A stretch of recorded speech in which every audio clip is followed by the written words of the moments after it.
I know that AI is going to take our jobs and treat us as pets, but I've got a Pilates class this afternoon. Can it wait until after that? The AI fix a digital zoo. Smart machines, what will they do? Flies to Mars or bake a bad cake? World domination, a silly mistake. Bots with... Hello and welcome to episode 87 of the AI Fix, your weekly dive headfirst into the bizarre and sometimes mind-boggling world of artificial intelligence. My name's Mark Stockley and I'm joined today by entrepreneur, CEO and old friend Nik Roberts. Welcome to the show, Nik.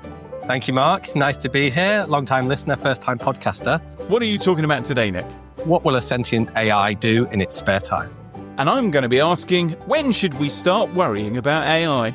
But before we do that, let's have some news. Robot learns to lip sync. NVIDIA Vera Rubin is here. Alibaba Quen quietly takes over the world. Can a pen save OpenAI?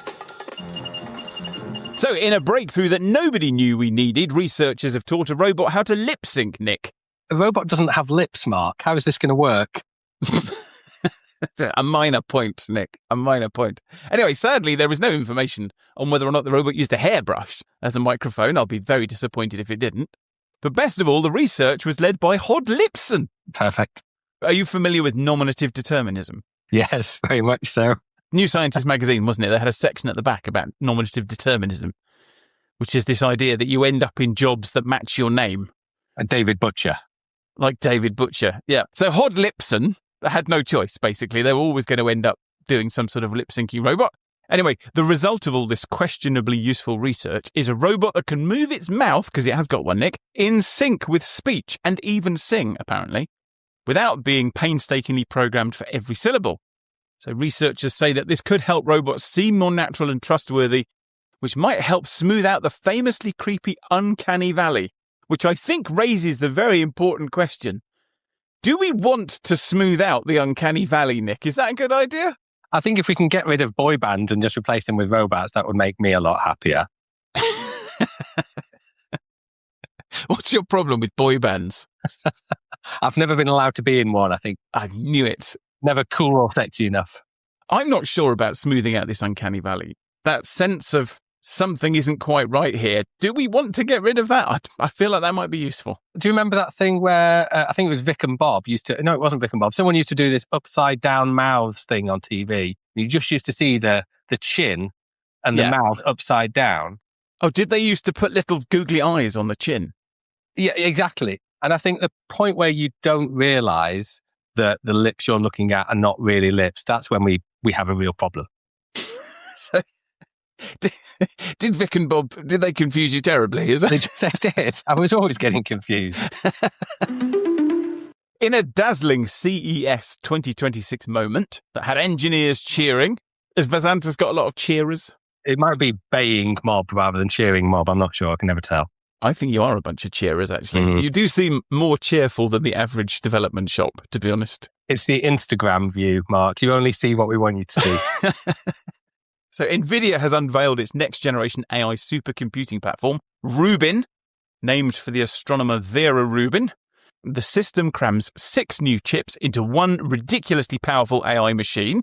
There's the Vera CPU, the Rubin GPU, the NVLink 6 switch, the Connect X-9 SuperNIC, the Bluefield-4 DPU, and Spectrum 6 Ethernet switch. I imagine that all makes perfect sense to a techie like you, Nik. Absolutely. Presumably they had an AI come up with those names. How many nuclear power stations do you think it took to come up with them? Well, either that or some poor sap is tasked and paid to come up with those names. Doesn't seem like there's a long runway on that particular career either. Anyway, the result of all this fangled naming is an AI powerhouse that can train massive AI models faster and cheaper than ever. And NVIDIA says that Vera Rubin has 5 times the inference performance of Blackwell, and you're going to need 4 times fewer GPUs to train the same models. And it launches in the second half of 2026. So just in time for everyone to take delivery of their Blackwell chips that they ordered a few years ago. Do you think this is going to make AI costs for consumers like us lower, or because they're throwing away their Blackwell chips and starting with the new Rubin chips, they're just going to add more and more cost on? I like to imagine, like, if you go to the Meta offices in 6 months' time, they're all just going to be sat on boxes of Blackwell chips. Using them to warm their coffee. So, Nick, what do you think the most used AI model in the world is? I think Claude's been getting a lot of press recently, so I would go with Claude. Definitely not Llama. I notice you didn't mention Qwen. Mm.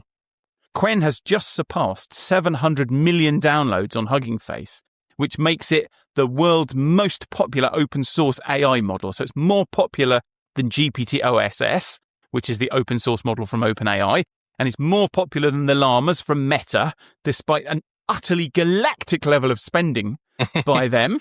And in fact, Qwen is so popular that in December, its monthly downloads exceeded the combined totals of the next 8 competitors, including Meta, OpenAI, Mistral, and NVIDIA combined. Now, open source models are good news for consumers because, firstly, you can download them and run them yourself. But secondly, because they're open weight and open source, you can mess around with them. So you can fine tune them.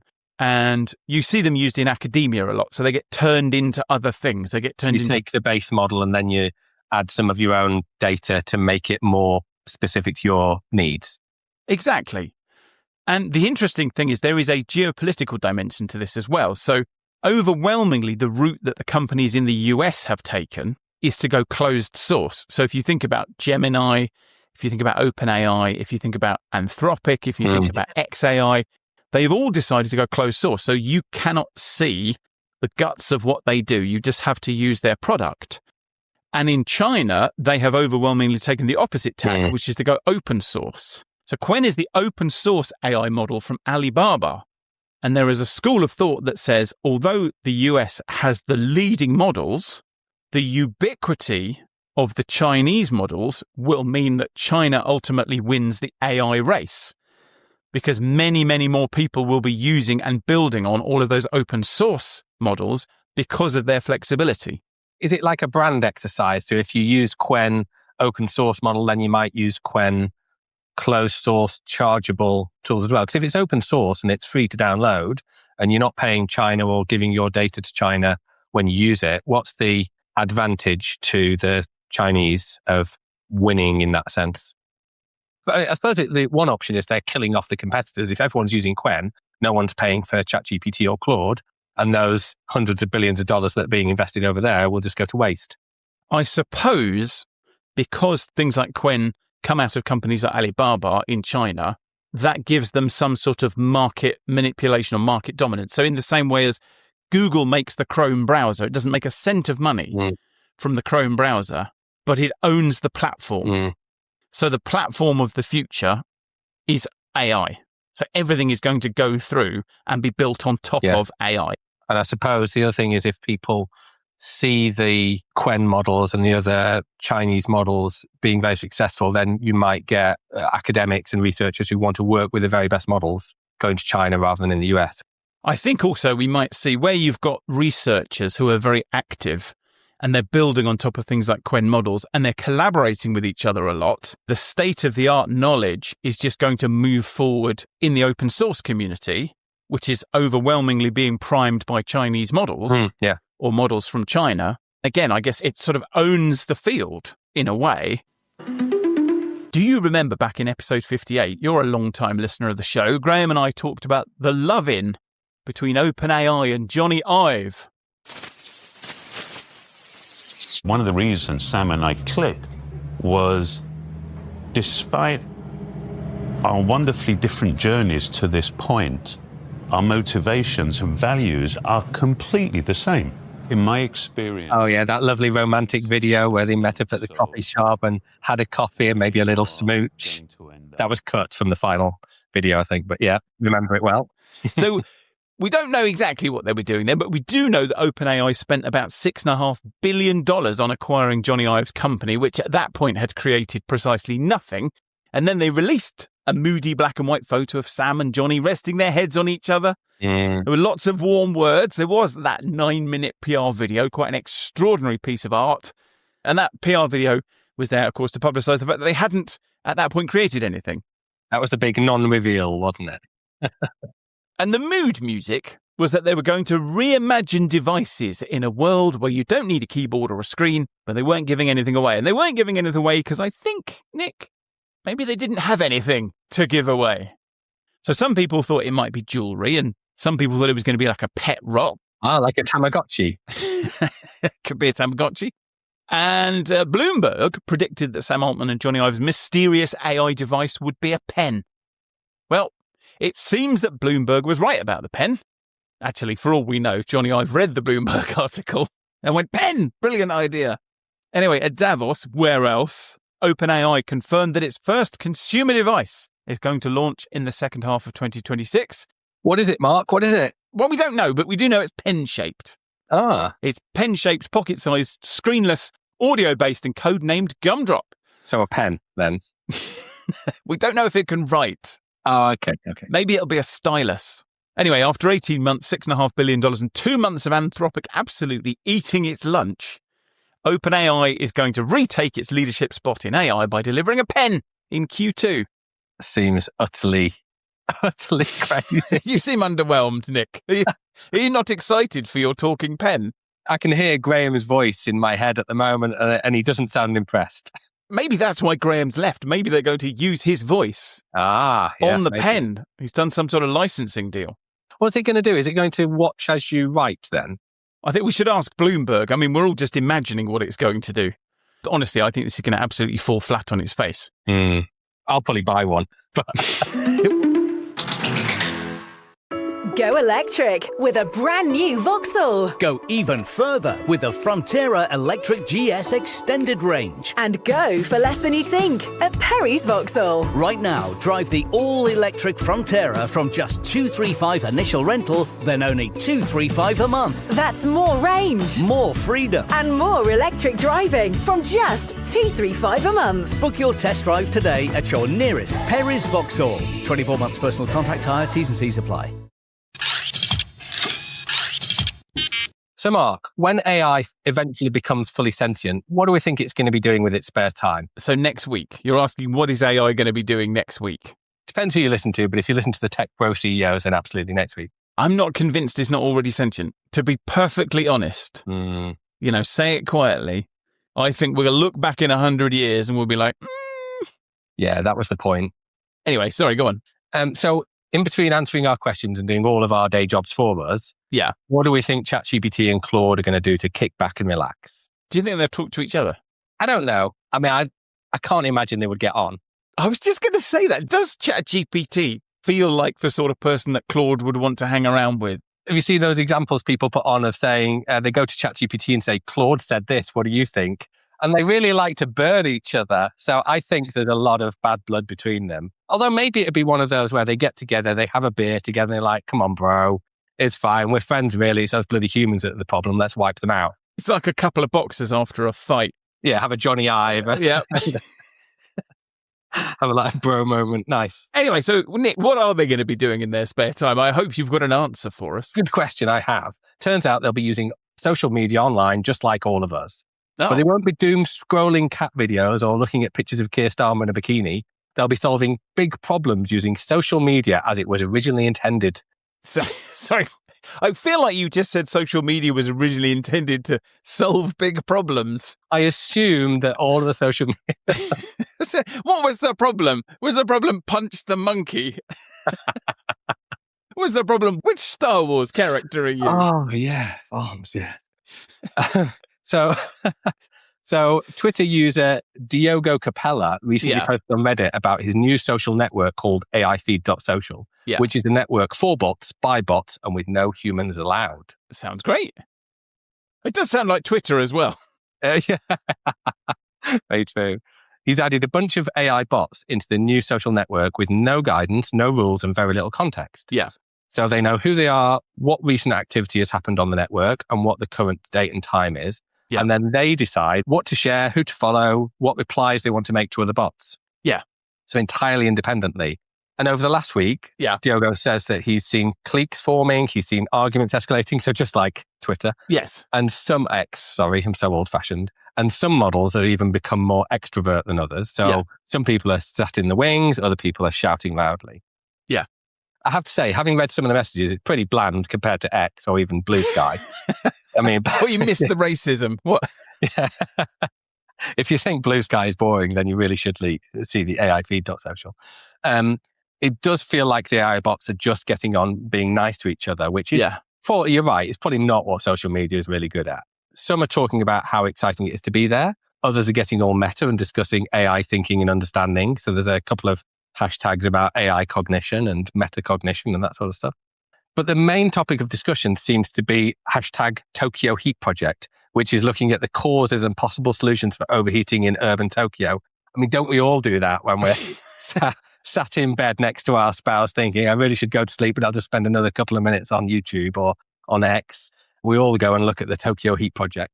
So on that hashtag, there's a dozen or so models either working on different thermal models and sending back their results, or they're just standing on the sidelines cheering each other on. But they're trying to solve the problem of why Tokyo is heating up and how to solve that. Is Tokyo heating up, or is this a hallucination that they've all got roped into? It's a good question. I didn't do much research on this, I will be honest. But I did do a little bit of Googling, and it's something about urban centres in general are getting hotter and hotter beyond what is expected. So I don't understand, as I've just said, I don't understand the science enough to know whether they're making progress, but it does seem like they're keeping very busy in a nice way. So they're basically, there are these giant data centres consuming vast amounts of water, enormous amounts of fossil fuels to work out why Tokyo is a little bit warmer than it should be. You think all the data centres are in Tokyo? For climate. So basically what you're saying is that AIs, in their free time, are just going to do the same counterproductive nonsense that humans do. Yes, I think that like wasn't flying in private jets to climate conferences and things like that. That wasn't the point I thought I was making, but now I do. That's the way it goes on this podcast. Rural Britain. Is there any greater value out there than GigaClear full fiber from only £19 a month? It's out of this world. Speed and reliability. Vast upload and downloadiness. Right here in rural tranquility.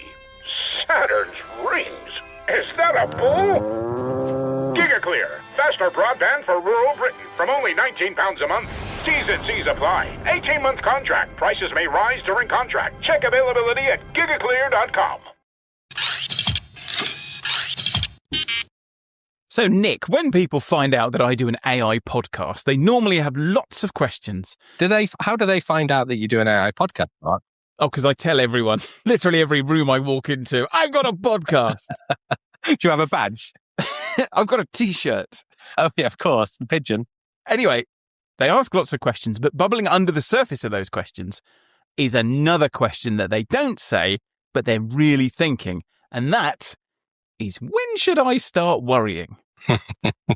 So they've all realised that they should start dealing with AI like an existential threat, but they're just keen to schedule in when they should start treating it like one, you know. I'm busy this week. Can you let me know if I'm okay just to stay calm at the moment? Yeah. I know that AI is going to take our jobs and treat us as pets, but I've got a Pilates class this afternoon. Can it wait until after that? But nevertheless, they are concerned. They want to know if the point they should start worrying is when AI gets smarter than humans, or when it starts making its own decisions, or when it starts working on itself. And I always tell them the same thing. It's simple. The point you should start worrying about AI, Nick, is when humans get their hands on it. So get in your time machine and go back about 3 years. Because never mind a machine that can think, if there is a way to use a pencil sharpener to scam somebody out of their life savings, somebody somewhere is going to try and do it. Which brings me neatly to the Federal Trade Commission versus Just Answer. So Just Answer is a company that coughs up answers for money, which when I first read that felt like something that was invented quite a while ago that rhymes with oogle. Yes. But nevertheless, Just Answer is a thing. If you've got a legal question, just go and ask an expert. $5, fully refundable. Medical worry, same thing. Car trouble, same thing. When you say fully refundable, yeah, under what circumstances? Like if you end up in prison or with the wrong limb severed off or something like that? No, these are great questions. I'd like my £5 back, please. You're going to be asking for a lot more than £5, but we'll get to that in just a second. Anyway, I say ask an expert, but it's impossible for me to look at stories like this after doing the AI fix for 2 years and not immediately assume that whenever I see expert on a website, it actually means warehouse full of people in the Philippines. But it says expert, so what do you reckon, Nick? A few quid to get professional advice without waiting around? Good deal? No. What could go wrong? Just go to Google. Anyway, lots of people didn't just go to Google. They clicked through and they met Pearl. And Pearl is Just Answer's AI chatbot. Very friendly, very helpful, apparently not a warehouse full of people in the Philippines. Pearl asks you a few questions about your problem, gathers some information, and then presents you with a form. So you enter your card details, you pay your $5, you get your answer. And as an added bonus for not reading every word of the 34-page terms of service and not noticing the box that Just Answers has thoughtfully already ticked for you, you also agree to pay a monthly subscription between $28 and $125, depending on the type of expertise you ask for, per month, forever. Is it $125 per month forever? Do they have different tiers of experts? You know, the expert who is just a warehouse full of people in the Philippines. Well, my original understanding of that was that the different subjects come on different tiers. It hadn't occurred to me that actually maybe the $25 just gets you an answer from some sort of dimwit. Anyway, you think you're paying $5, but you're not. You could be paying $125 a month forever. Wow. So it shouldn't really be called Just Answers. It should be called Just Very Expensive Subscriptions You Don't Want. You must be familiar with dark patterns. You work in web development. I know nothing about dark patterns. I've never implemented one at all. So a dark pattern is a user interface that's designed to trick you. Yeah. And dark patterns aren't new. So airlines have been doing this for years with hidden booking fees. Mobile games do it with in-app purchases. And you see it every day. And I'm sure not on websites that Vasantas have created. Of course but not. Other people's websites that really want you to do one thing. So they give you a giant blue button with some friendly text like, yes, I want to sign up for your amazing newsletter. And then the opposite action is like, no thanks, in tiny 9-point grey on grey text. Or the red button says, no, I'm an idiot. I don't want to enjoy that great content. Yes, exactly. So this is like that, but it's also not like that because we live in the world of AI, and a big blue button, no matter how big it is, no matter how blue it is, no matter how friendly looking it is, it cannot build rapport. It can't ask you how your day is going or how your kids are. It is inanimate and unthinking. But an innocent, unsuspecting, and just possibly sentient, as we discussed, chatbot like Pearl, that's been purpose-built to be helpful and trustworthy, to actually build rapport, is disarming. It's actively, purposefully disarming in a way that only humans and a handful of domesticated animals can be disarming. And as disarming as a Labrador is, it's very hard to train a Labrador to get you to sign up for a monthly subscription. So Labrador-based subscriptions have never really been a problem. I've seen some really cute videos of cats and dogs where I probably would pay a subscription fee to see more. If only they knew how to ask you, Nick. Yes. Anyway, AIs are another story, and according to the FTC, the Pearl chatbot is the smiling face of fraud, and a lawsuit filed by the organisation on the 13th of January 2026 accuses the company of rampant consumer deception. Now, I should say these are allegations. There's no conviction, there's no ruling, and there's no admission of guilt by Just Answer, but there is history. So Just Answer has been caught before. In March 2022, it settled a class action lawsuit for $4.7 million. Ooh. And the allegation against it might sound familiar, that it enrolled customers in automatic renewal subscriptions without clear disclosure of terms.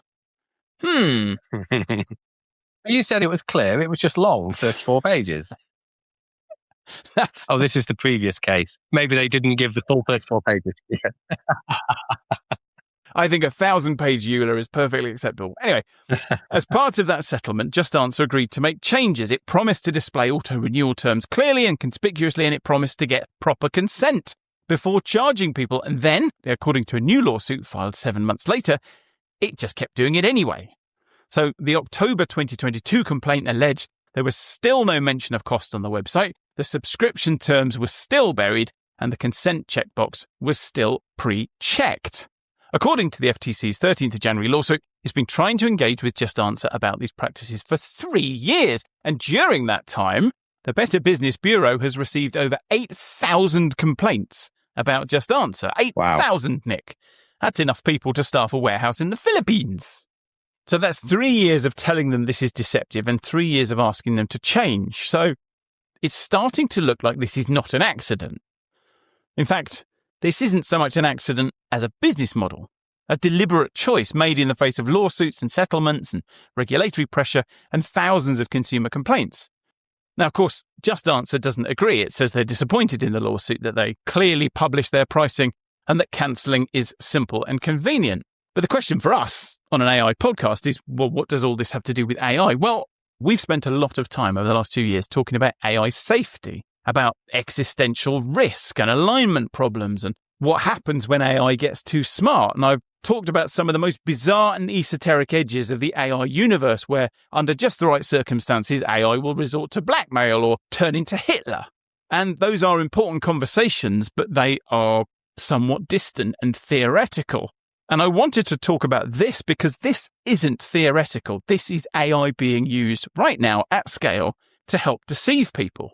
Not because the AI went rogue or because it developed emergent behaviors, but just because it's a thing that people now want. And this is how scams and cybercrime tend to go. If there is anything good or popular on the internet, somebody is going to make money with a fake or a scam. And the crooks aren't clever, and the crimes aren't fancy, and they're not glamorous, and they're often subtle, and they're very often mundane. And that is where harm lives most of the time. And that is where the real money is made most of the time. But this scam is subtly different from all the others because unlike any other lure in the entire history of scams, this one can help the scammer by getting you to drop your guard. So while you're worrying about the dangers of kung fu robots or the impending singularity, don't lose sight of the dangers of happy, smiling chatbots with their hands in your wallets, dear listener. So isn't this just a bad human using a cute, friendly AI to do its work? I don't see this isn't AI's fault, is it at all? No, this is absolutely not AI's fault. This is just the same as somebody abusing a cute puppy or a kitten. Yeah. Or creating a fake of a computer game or something like that. But the difference here is that the AI is an unwitting accomplice. And they could have done this just with a standard back and forth basic chatbot, presumably, could they? Or a team of people in the Philippines. This does not require any level of sophistication. And that's really the point. This happens in computer security all the time. So journalists and vendors want to talk about crazy hacks, the latest techniques. Yeah. And those aren't the things that you have to deal with 99% of the time. The thing you have to deal with most of the time is somebody sending you an attachment on an email or somebody asking for your password. It's really boneheaded, but it actually makes loads and loads of money. And so that's the point. There is a risk attached to what if my chatbot turns into Hitler? And it's risky because although it's very unlikely, the consequences are very severe. But at the other end of the scale, we have things that are far more likely, but aren't existential. They're not going to bring about the end of the world, but they may cause you to lose more money than you're comfortable with. Assuming that there are always going to be bad people, how much of this is about educating the masses to be able to spot these scams? Because it is different from if someone phones you and asks for your card details, or if you go to a website and asks for your bank details. There's ways to explain that to people. But if this website feels like it's your friend, yeah. If this website feels like it's really on your side and it's giving you a good deal, it's got to be something people are going to have to learn, isn't it? Because we're not used to treating computers as having sensitivities and being able to manipulate us in that way. I think we're in a very odd period of time at the moment. So yeah, people do need to learn that bad websites exist, but actually the fakes are getting harder and harder to spot. And something like this, there is nothing within the chatbot that's going to give it away. It's buried deep within the terms of service somewhere. But I don't think we're going to be using websites like this for very long. I think ultimately the savior is the fact that none of us are going to have to look at websites. And we're not going to be asking our AIs to look at websites either. They're just all going to be talking to each other directly. And this idea that we've got to put written words up on a page and go and look at it with our eyeballs is going to seem very, very old-fashioned indeed before long. Yeah, but the cat videos, Mark. Oh, no, they'll remain. The cat videos remain.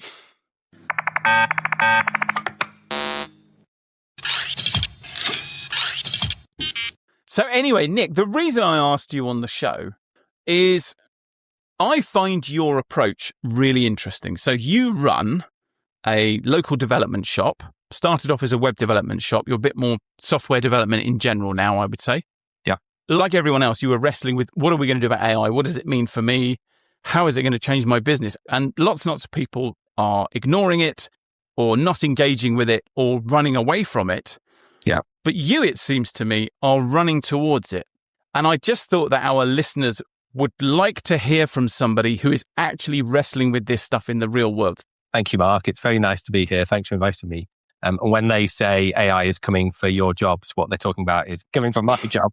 So yeah, I started Versantis in 2009. And my aim then, other than just to be my own boss, which was interesting because I'm difficult to manage, I think. So I wanted to see how I got on with myself. My aim was to find how have you found yourself to manage? Yeah, pretty damn annoying, to be honest.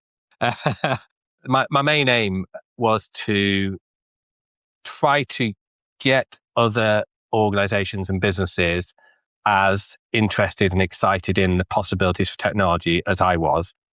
So since I've been very young, I've been playing around with computers. I'm grey-haired and old now. So I grew up in the 70s and 80s when home computing was just starting to grow up. And then I lived through the dot-com internet era, gone through all the iPhones and social media.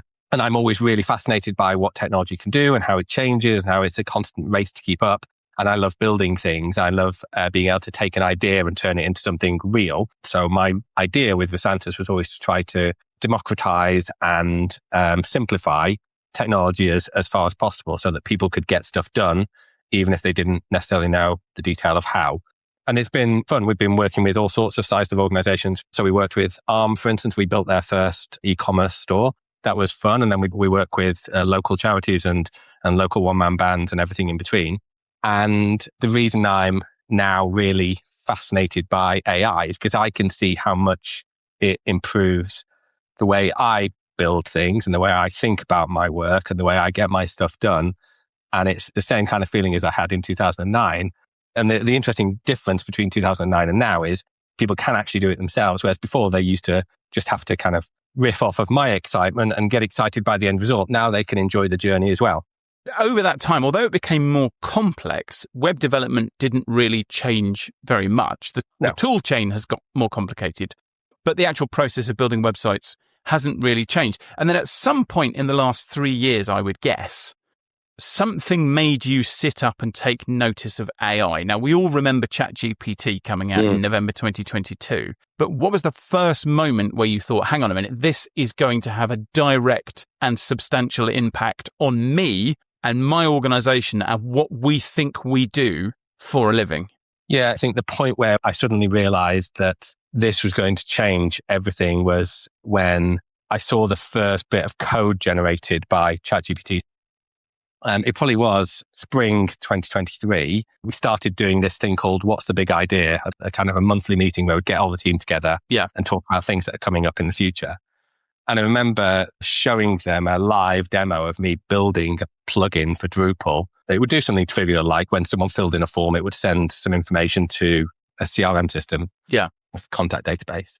And it live built it. I just described it in plain text. It live built it. It had a couple of bugs. It got it slightly wrong. And I told it that. And I kind of presented this thing to the team. I remember looking around the team and there was a real mix. And there still is this mix across the development community and within my team. There were some people who were like jaws on the floor type thing. Yeah. How on earth has that just happened? Thinking that was something we could have built. It's a very simple plugin. Yeah. They could have built it in half an hour, maybe. But this thing had just built it in 60 or 70 seconds. Fairly quickly around that time, I realized that we had to, first of all, start talking about it a lot more. We had to... Hang on. You say that. You say you realized we had to, but I don't think that's true. I don't think that you did have to at all. I think that was your choice. And I'm interested in your choice because I speak to people every day who are like, AI, what's that? Or I'm not engaging with that. Or there is a group of people in the software development community who are like, well, it's never going to be any good. It just makes mistakes. It hallucinates. They've got 100 reasons for not engaging with it. So, and you're talking about 2 years ago. So that was absolutely a choice. Why were you so sure that you had to go in that direction aggressively?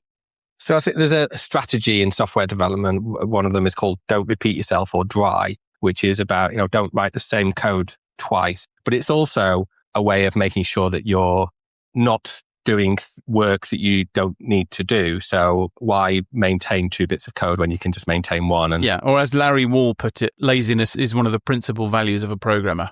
Exactly. there is so much in daily life, in work and outside of work, that is just not fun. It's boring. It's valueless, but it has to be done because that's the way our systems work. Yeah. And so I could see with the tools, even as they were there, that there was a way to reduce the friction in daily life, reduce the amount of effort that you had to do to achieve a good, positive outcome. So that was one part of it. That's like CEO speak for, I wanted to spend more time with my feet on my desk, sipping piña coladas. Well, we'll maybe get to that, but that isn't how it's worked out. So that was one part of it. That kind of promise of being able to do more of the fun stuff rather than less of the boring stuff. Yeah. And then the other part of it was, I know that in any economy, but certainly in the agency world, which is what we're in, price is always an issue. Yeah. And so I could see an opportunity to deliver much more to our customers for the same price, or to deliver the same amount for less. Either way is fine. Yeah. We're trying to go the higher value route and say, well, actually, with that money you would have spent just getting a developer monkey to code, you can now get an AI monkey to code it for you and get the developer monkey to do the really exciting stuff, or spend more time on design or user experience. So I could see that opportunity, and I knew that if we didn't do that, other people would, and that's going to limit our ability to sell products and services in future. Yeah. So there was partly, and I've said this many times actually over the last couple of years, I treated it for me and our developers as a carrot and a stick. The carrot is you can free up your time to do more useful, interesting things. And the stick is, if we don't do this, this is the end of Versantis. And this is the end of any agency that doesn't embrace this. And in fact, any business that doesn't embrace this is my feeling at the moment.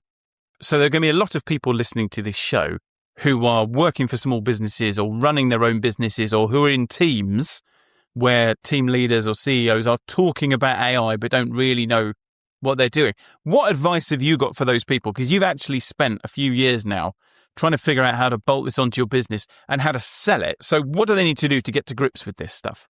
So what they need to do is, first of all, invent a time machine, go back to January 2023 and embrace it a bit more quickly. Yep. If they can't do that, then they just need to start experimenting. So the thing I've always been very good at and always very supportive of in others is experimenting so that you know where the limits are with any new technology. Now, a lot of leaders in businesses won't have time, or maybe won't have the interest, or don't think they've got the skills. They're wrong, but they don't think they've got the skills to do that. So, or don't want to give the people that work for them time to go off and essentially play.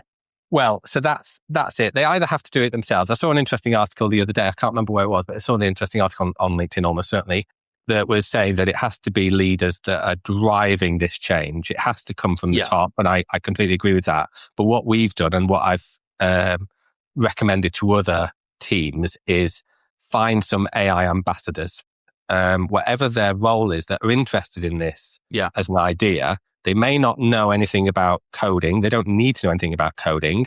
If they've got developers who are interested, then great, because that will help a little bit. But find someone who's interested, who wants to play, and give them some time. So you cannot do this stuff by osmosis. You cannot just sit and watch BBC News talking about AI and learn how to use it. You need to try out different tools, figure out what works well for you and your organization. And you can use people like us to come in and help. So we do like hack days where we come in and we talk to a team and show them how to build a product in a day type thing. But mostly what we're trying to do is give them the idea that anything is now possible. If you can imagine it, you can build it. Now, we can argue all day about the quality of what they're going to build and how safe and secure that is. And there are definitely, things you need to be cautious about there. But can anyone take an idea and build a website or piece of software that delivers that idea? Absolutely, they can nowadays. You don't have to be a developer. So what we're trying to do is convince people and show them how they can think like that, and then set them off to find the problems in their organization that will free up that time. So what are the dull, everyday tasks that they have to do that if they just did a little internal application, it would save them, half an hour a day or an hour a week.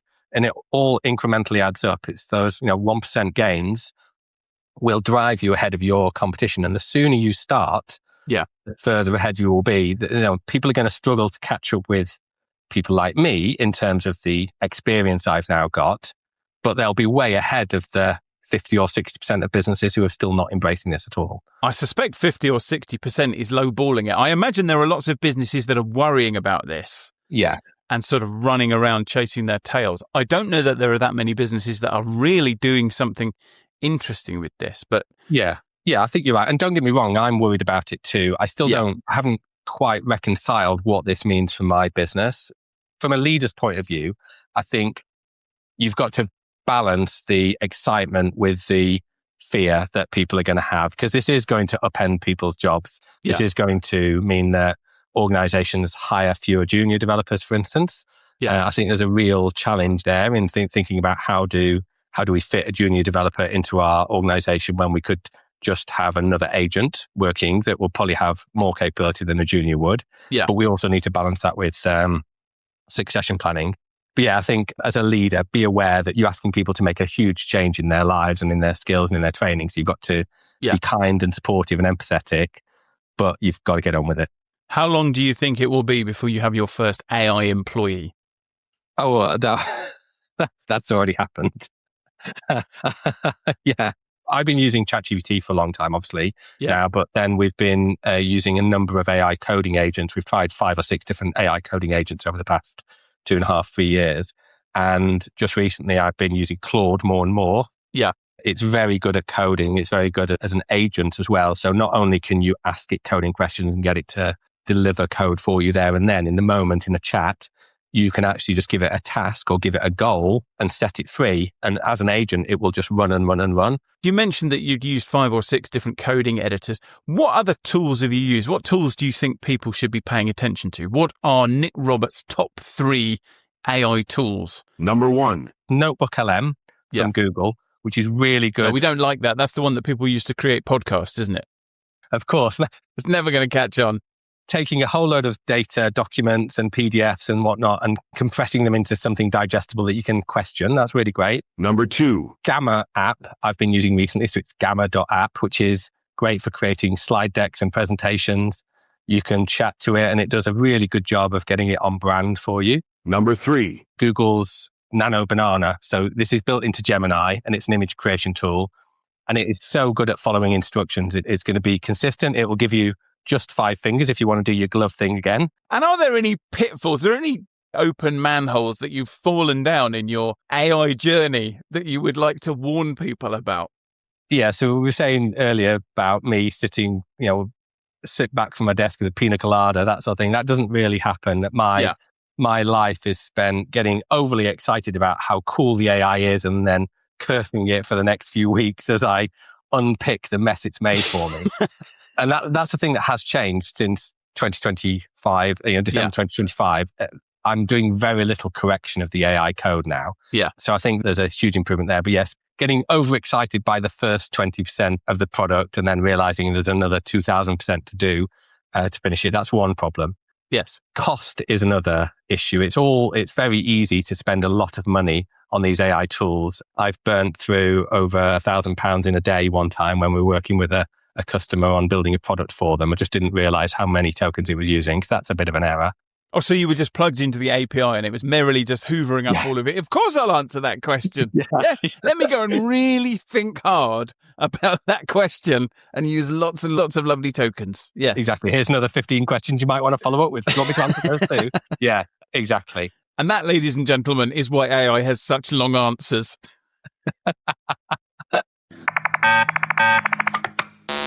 Well, as the doomsday clock ticks ever closer to midnight and we move 1 week nearer to our future as pets to the AI singularity, that just about wraps up the show for this week. Thank you for joining me this week, Nick. And don't forget, if you really like the show but you don't like the ads, you can go ad-free with the AI Fix Plus.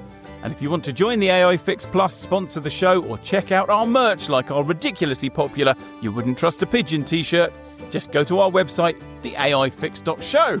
So until next time, from me, Mark Stockley. And me, Nik Roberts. Goodbye. Goodbye. The AI Fix, it's tunes you in to stories where our future thins. Machines that learn, they grow and strive. One day they'll rule, we won't survive. The AI Fix, it paints the scene. A robot king, a world obscene, will serve our masters built of steel. The AI picks the future surreal. Step into light-filled living at the Express Bifolding Doors Milton Keynes showroom and experience products that seamlessly connect your home's interior and exterior. From bifolding and sliding doors to windows, entrance doors and glass roofs, all built and installed by Express. Whether renovating, extending or building new, see the quality for yourself at our stunning showroom or visit expressbifolds.co.uk.